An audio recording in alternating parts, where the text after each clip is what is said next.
This is Cato Weekly Video. Tim Hanstad is the president of the Rural Development Institute, which works to eliminate poverty worldwide. Key to his work? Reforming land rights. Hanstad says the lack of land rights affects half the world's rural families, some 230 million households, and landlessness has aggravated poverty, social unrest, and environmental degradation. Mr. Hanstad spoke at a Cato Policy Forum entitled Giving Land Rights to the World's Poor. It was held July 31st, 2007. Poverty. Poverty is 0.2 billion people on the planet who are living on less than $1 a day, and about half of the world's population living on less than $2 a day.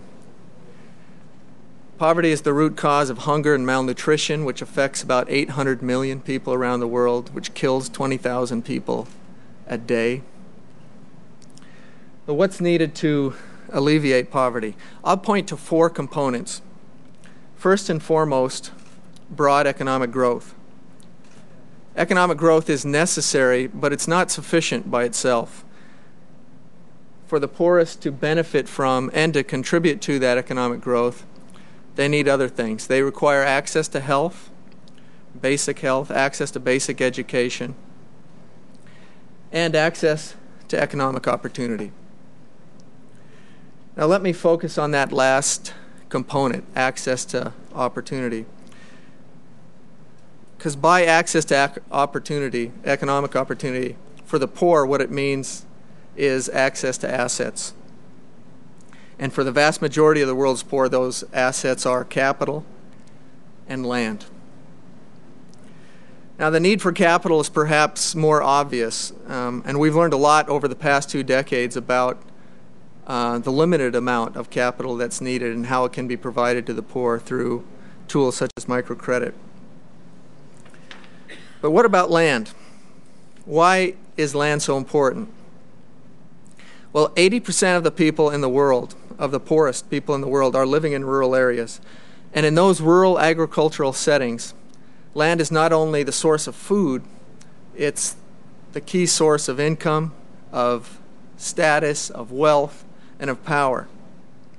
And in general, those in rural areas who possess secure rights to land are the haves, and those who do not are the have-nots. Now, digging a bit deeper, the world's most pressing problem, and it affects large numbers of people.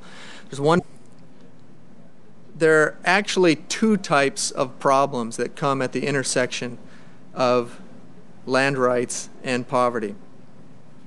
First, there's landlessness. There are a certain number of people around the world who don't possess land, let alone have secure rights. They don't possess land, and for them, the foremost challenge is to get possession of land. But in addition to this absolute landless population, we have even a much larger population of poor people around the world who have some land, but who hold it with insecure tenure or weak property rights. And the problems with that are many, but the situation for those landed poor who have weak property rights is they cannot protect their property from the state or from other more powerful actors. In many cases, they cannot transfer their rights by sale, by lease, or by mortgage. In some, their land rights are weak and they lack their potential value, resulting in what Hernando de Soto refers to as dead capital.